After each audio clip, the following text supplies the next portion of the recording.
Spirits. I'm Rosalind. Thank you for coming back to Magic Root Work of Love and Prosperity, also of www.rootzofearth.net.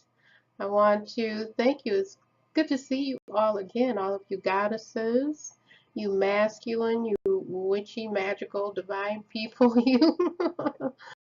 We're family here. I just want you to be welcome and feel good about returning to my channel. This is a presentation, okay? It's a presentation of beautiful guided information. I was specifically led during this beautiful full moon to give you information on your altar and just basic things that will help you along in your spiritual path of abundance, healing, love, manifesting these things, even banishment and cleansing and clearing in your home. There are usually checkpoints when I do a session or a reading with you, okay? And I am so blessed to be able to participate with you in that way. And I want you to know there is a blessing, there's healing, there's miraculous alchemy inside of this guided information, okay? Okay, so let's get started, okay? This is about manifesting and bringing in what you want and what you need in your life and using the things that our ancestors used. They used certain tools, and one of the most basic was the altar. Even if you look back thousands and thousands of years ago, even before there was complete, clear guidance on how ancient these practices are, there was always the altar there. The altar was present even inside of caves.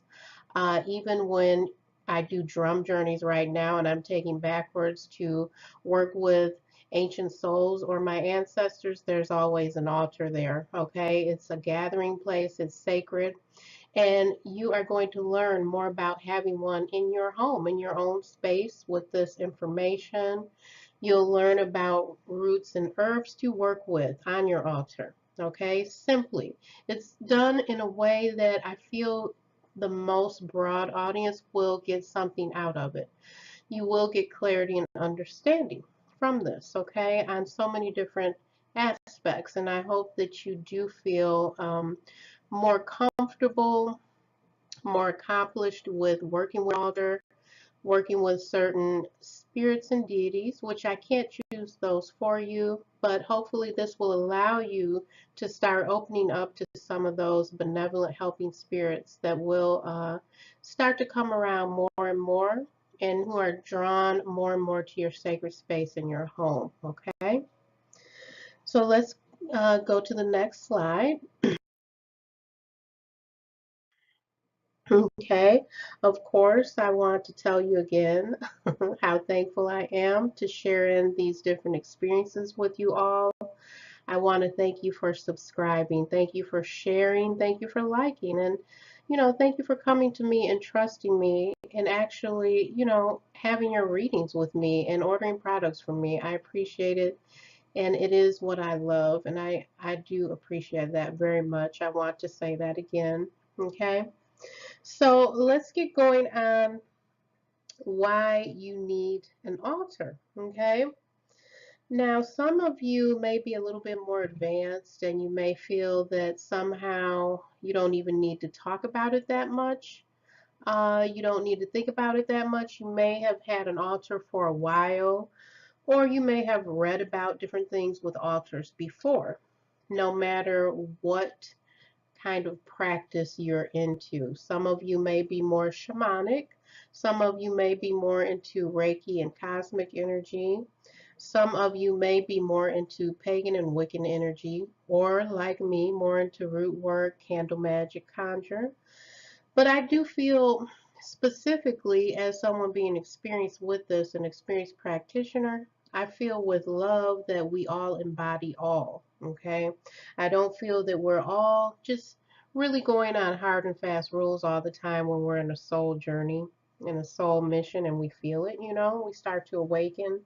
It seems that those things will come about naturally, and some of those lines get blurred sometimes, and that is a sign sometimes of your progression, okay?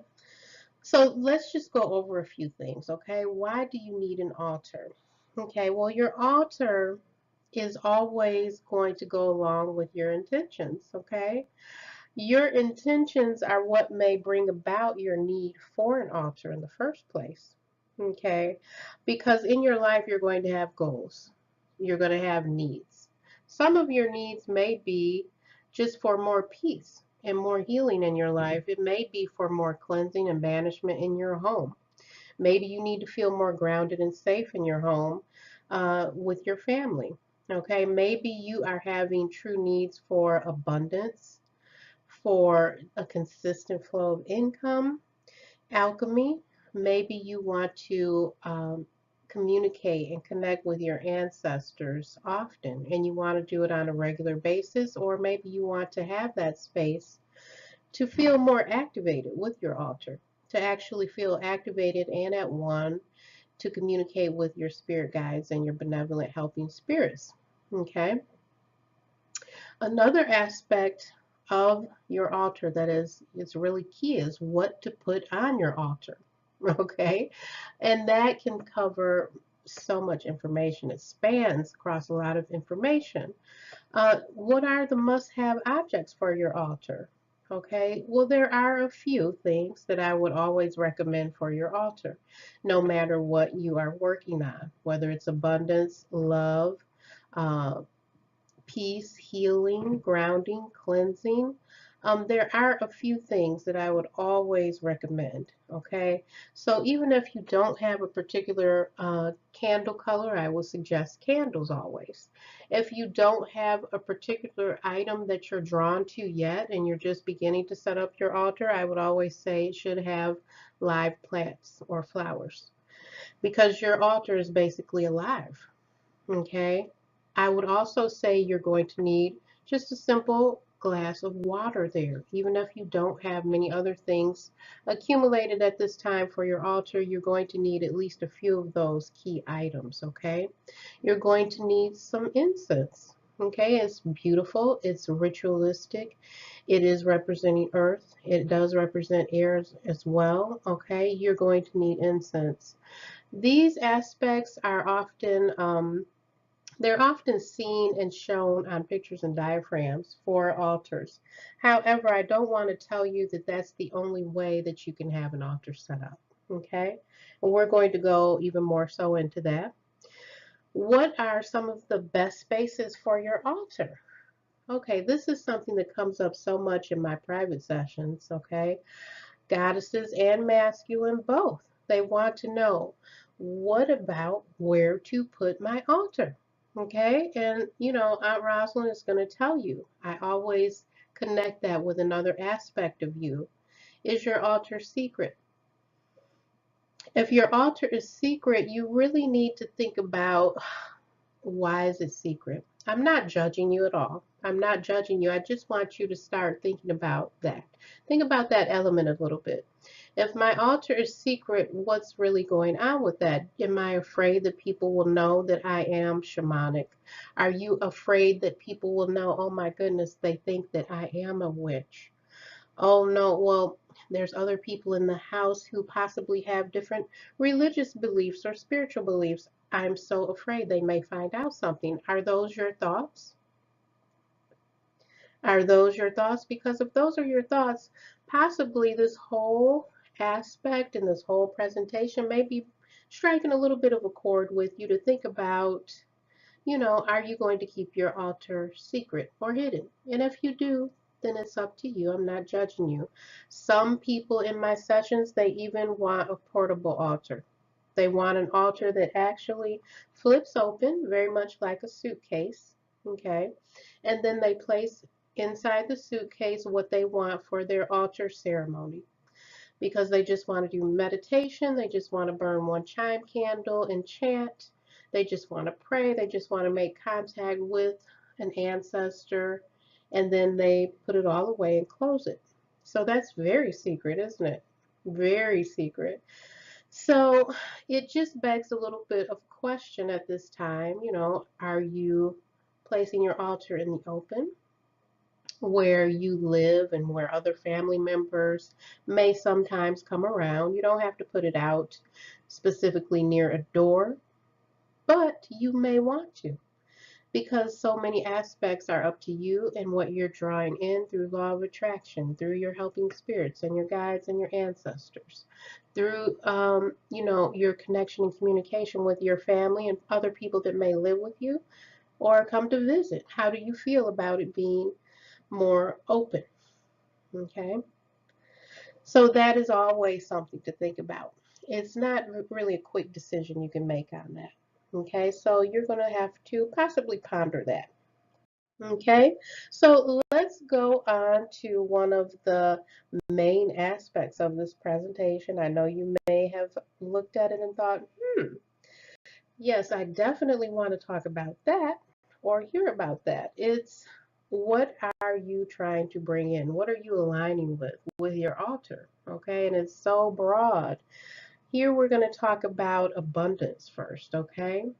Abundance, manifesting, wealth, having that extra amplification of law of attraction, offering through herbs, okay? Often your altar should contain live herbs, a plant, flowers, etc., that are aligning with what you're trying to draw in, okay? Now, mint is very powerful for abundance. I work with mint very often. Okay, I use that in a lot of traditional hoodoo and conjure oils that I create. If you've ever been to the website www.rootzofearth.net, I also do personalized custom oils for myself and others who request them from me. And mint, the actual herb, is very beautiful. It smells wonderful. It gets everything kind of going, especially if you're working with mint in the morning before you go to work or something, or just having it there on your altar, okay? Having it there in its actual natural form, just sitting there in a little saucer, a little offering dish upon your altar, knowing that you are aligning to a very powerful herb that is there to help you draw in abundance and money. Okay, a lot of people feel that the mint herb is similar to actual dollar bills, like the smell, the texture, and everything. So, I mean, it's powerful. It's powerful to work with. And yes, I do approve of this manifesting herb. Okay. Okay. So, next, let's go to intentions of healing. Okay. Healing in your life. We need this. We all need this. We're all live beings, right? We need healing in our life. It happens to us all where we need peace, we need calm. We need to heal and recover from something that may have occurred in our lives, okay? Lavender is often used just to help you relax and feel that you're actually renewing yourself. Okay, you're actually renewing yourself. It is aligned to it. Even just helping you, to sleep, to get restful, to be in that frame of mind of healing, peace, and calm. I do feel it helps align the body and the alchemy. Body, mind, and spirit together is very important.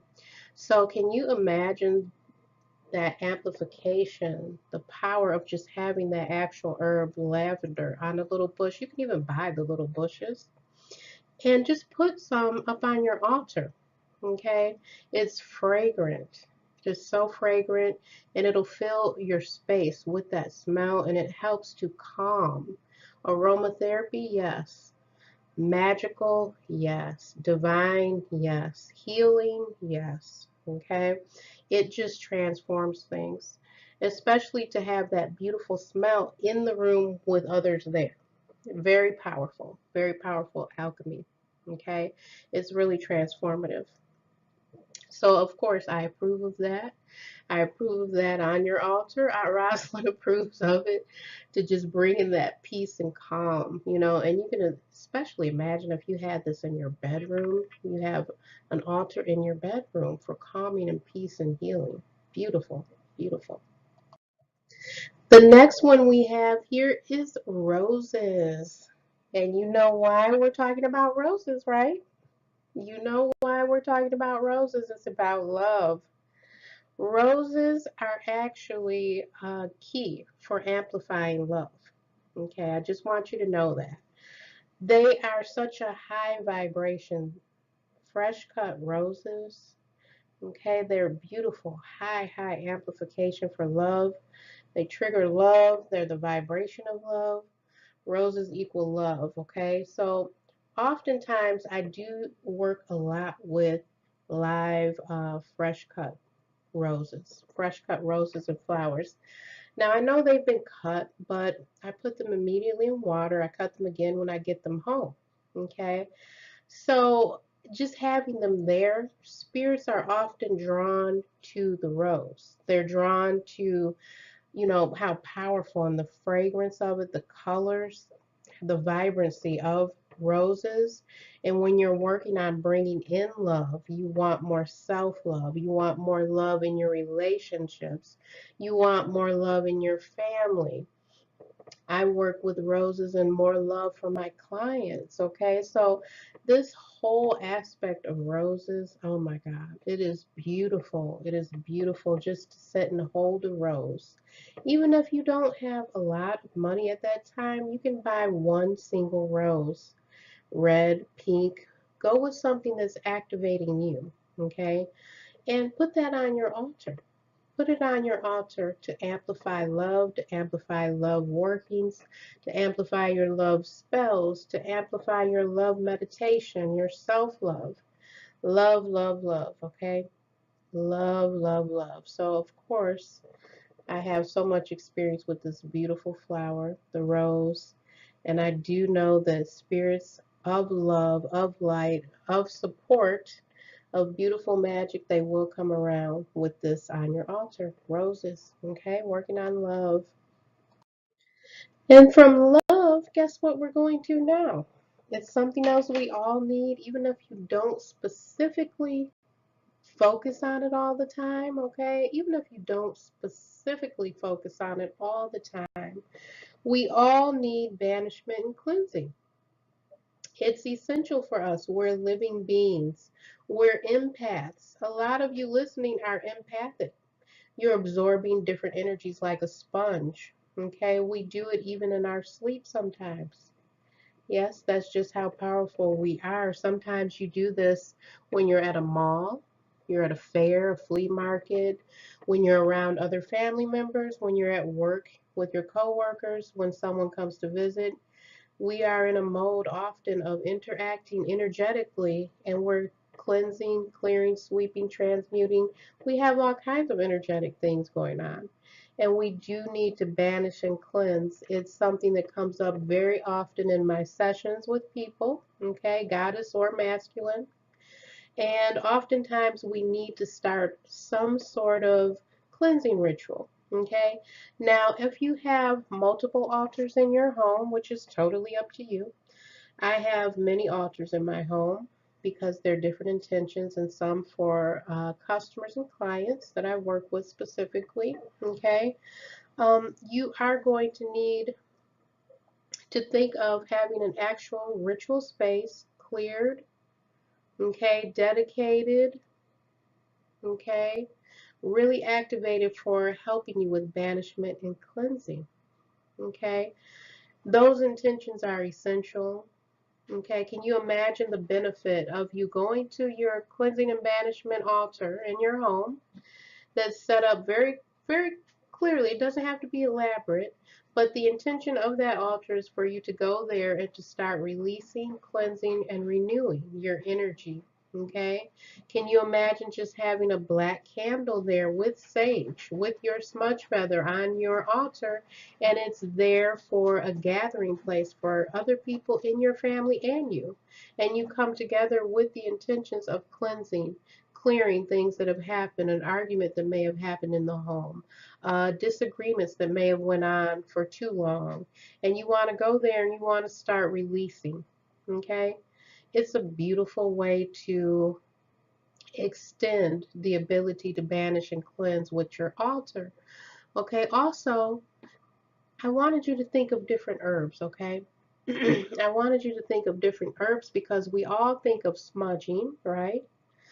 We know that that is an actual ritual in our home. We think of sage almost instantly. Instantly we think of sage when we think of banishment and cleansing. What about other herbal combinations? Okay, sage smells wonderful. Just to put some on top of your altar and have that intention and that vibration of cleansing and clearing in your home. It's powerful. But also think about lemon. Lemon is wonderful for cleansing, clearing, cutting away that negative stuff. Things that you may have picked up during the week, okay, during your time at work during the day. Lemon is very powerful, okay? Also agrimony. Agrimony is very powerful. Even salt. Even if you don't have those things, you can use salt. Put those things on your altar. If you know this is a space that you want to dedicate to some prayers and visualizations, some meditations of releasing and cleansing, releasing and cleansing. Afterwards, you're going to feel better. You're going to feel more grounded. You're going to feel more clear. Okay. And I often speak with my clients during sessions. I speak with them about getting this part activated, getting this going, having a space in your home that's dedicated to cleansing, clearing, feeling grounded. They're often much happier afterwards. But not only that, I encourage this so that you can actually make better decisions. Okay, because oftentimes we have things in our energy, in our actual energy body, in our crown chakra, our heart chakra. We need to get that off of us so we can start to make better decisions and start to feel better. Okay, so this is an altar you could consider also. This is an intention for your altar also. Okay, now here, what I'm doing here is I'm just showing you something that is actually, it's, how can I say it fully? It's a guide to what an altar would look like. I think it's a bit crowded. I actually do. The reason why I put this picture here in this space during the presentation is because I wanted you to see what a formal altar traditionally would look like. Okay, this is traditional. Okay, however, it's a lot of things here. And if you're just getting started, you may not want to concentrate on all of these different items that are here. It's just simply a format, a simple kind of guide that you don't have to follow each item here on this altar, but it does talk about some of the main aspects, okay? Now, you don't have to be traditional. You don't have to be traditional. You can be creative, you can be intuitive, and just take maybe 3 or 4 different aspects of this template and say, yeah, okay, I'm going to incorporate these aspects here. Okay, for instance, the goddess energy on the left and the colors there, black, silver, or green. You can represent this with candles, right? Or statues, okay? Even stones. If you don't have those things, maybe outside you'll find stones and things that you really feel drawn to and connected to.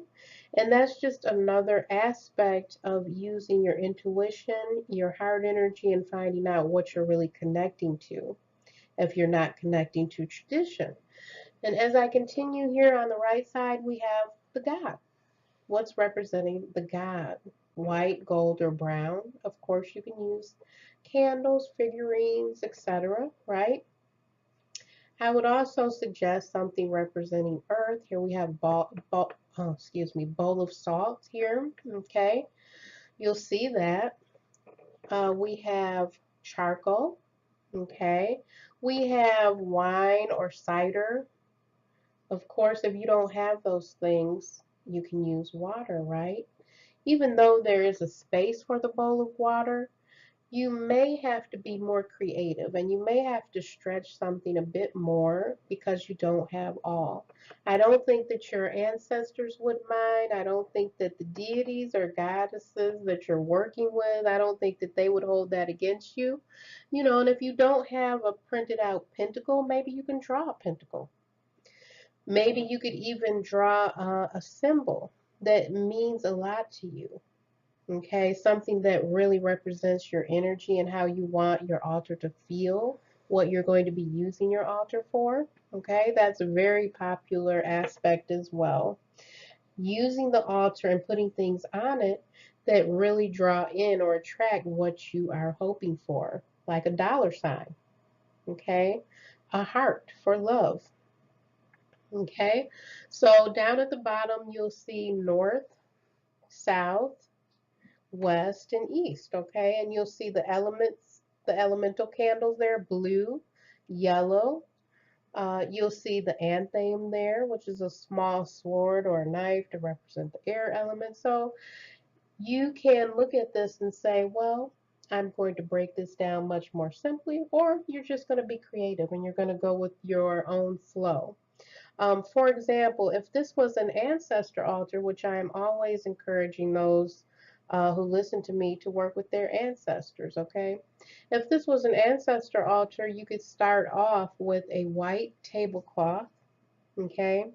A simple offering of food, something very simple, glasses of water, and pictures of your passed on loved ones, or pictures of what you perceive that they may have looked like, even if you don't have pictures from that long ago. Okay, that's an example of working with different types of intentions and what you really feel you should have on your altar. Okay, now this is another example here. It is not just a pagan Wiccan altar, you know. You can use this if you feel that you are a goddess, a masculine, you want to have some of these elements here of traditional magic with the anthem there, the incense burner, the bell there, the chalice of water, the god and goddess candle, and even the little cauldron there. It's beautiful. It's simple, but it's beautiful. It's powerful. Okay, there's your pentagram there, which pentagrams are not negative unless you choose them to be negative. They're not negative. They represent fire, air, water, earth, and they represent spirit. Okay? So this is just an example of scaling down that huge diaphragm from the picture before. This is simple and it's beautiful. There's the salt, there's the offering dish, there's the wand there. Beautiful. So think about how you want your altar to look. What is unique about it for you? You know, don't fit inside the lines on every aspect of magic or spirituality. You don't have to worry about fitting inside the line on every little aspect, okay? So let's go through some of the extra information here, okay? I do feel that altars are necessary. I do feel they are necessary, okay? Now, why do I feel they're necessary on your spiritual path and in your magical, beautiful life? Because throughout history, they've always been there. They've always been there throughout history, throughout time. They've always been there. All of our ancestors, if you go back hundreds and hundreds of years ago, there were altars. Okay? So just having the altar set up, you know that you will be connecting to that beautiful power. Okay? Of those people, of our ancestors who were some of the first people here on earth, no matter what nationality. I'm not talking about nationalities or cultures. All cultures were at one time ancient and indigenous. Okay? So it's very powerful. You connecting with that energy is very powerful. Also, it is a way to manifest intentions. Our ancestors did this for many, many centuries, okay? And we're doing it now. So you can see that it's going to help you to manifest those intentions you're aligning. You know, our ancestors needed things. They needed to be safe. They needed to know where to set up their tribes at. They needed to know where the food was, where the herd was. They needed to know where the water was. They needed their family and offspring protected. Okay? So it's always been that need. What do we need? And how are we getting it? How are we manifesting our intentions and aligning to that? That's another very important aspect of the altar, which you probably have caught on to that by now. It's also a beautiful place to start to manifest and open up to spirit contact with your ancestors of love and light, with deities, spirits, and guides that are benevolent, helping healing spirits of love, light, and truth. Okay? And also to source energy, our divine creator, God. Uh, however you are phrasing that in your life, whatever you feel about that in your life, it is heavily rooted also in Christianity. Whether you believe in Christianity or not, it's very heavily rooted in Christianity. A lot of these things, they kind of blend and overlap together. And spiritually speaking, your own guides that work with you, they will start to communicate with you more and more at your altar. They will start to communicate with you more and more at your altar. So it is a place for spirit contact. Okay? Ultimately, it's going to be a place of balance and healing.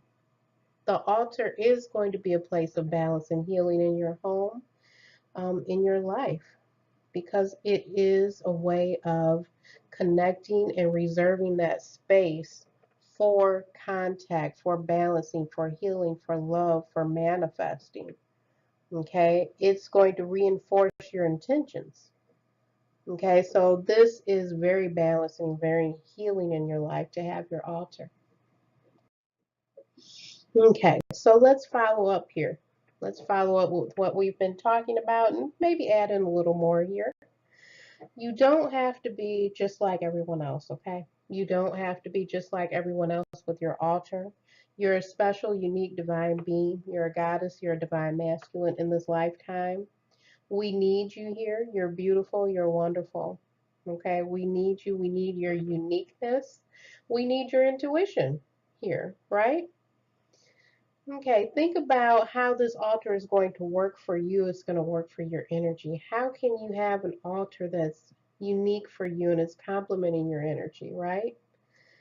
Think about it. Don't be in so much of a rush to get one set up. Think about, are you more of a root worker? You like conjure, hoodoo, you like voodoo, traditional indigenous religions?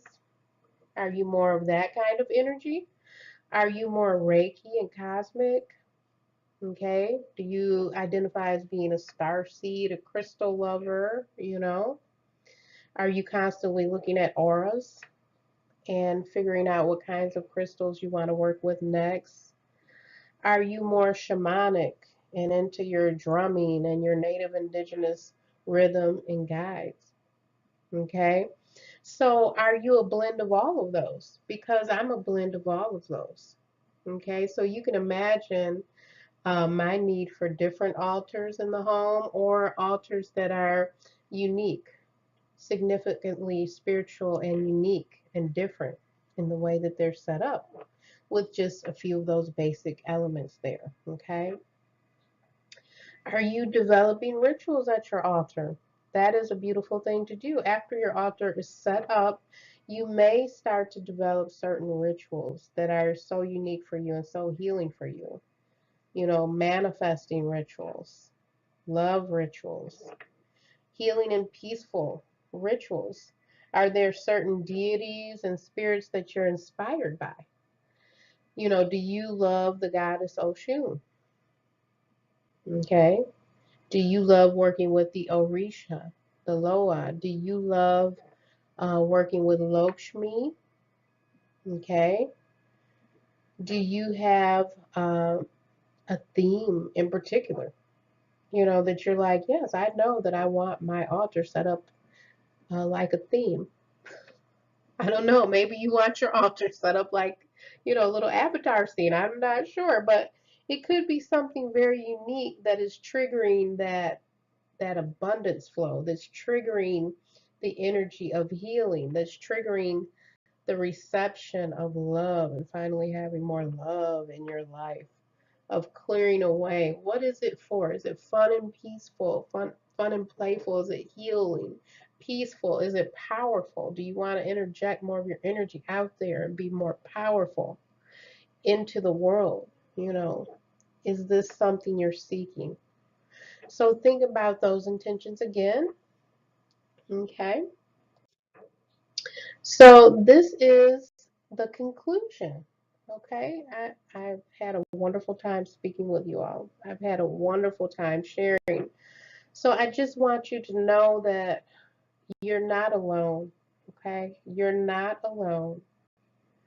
You're not alone in this quest to have more spiritual objects with you in your home, to declare sacred space in your home. You're not alone. Just think back to your ancestors, think to your guides, think to even the archangels. If you work with the archangels, think they're there with you. You're not alone in this. You're not alone. It's going to be all right in whatever it is you're searching and seeking. Okay. Of course, as I've said, I'm Aunt Rosalind, and thank you so much for visiting www.rootzofearth.net.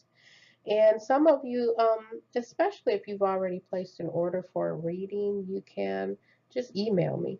Just email me if you want to contact me. If there's some question you're having about something, you can email me, rootzofearth@gmail.com, and that's roots with a Z. Okay? So I hope that you've enjoyed this information.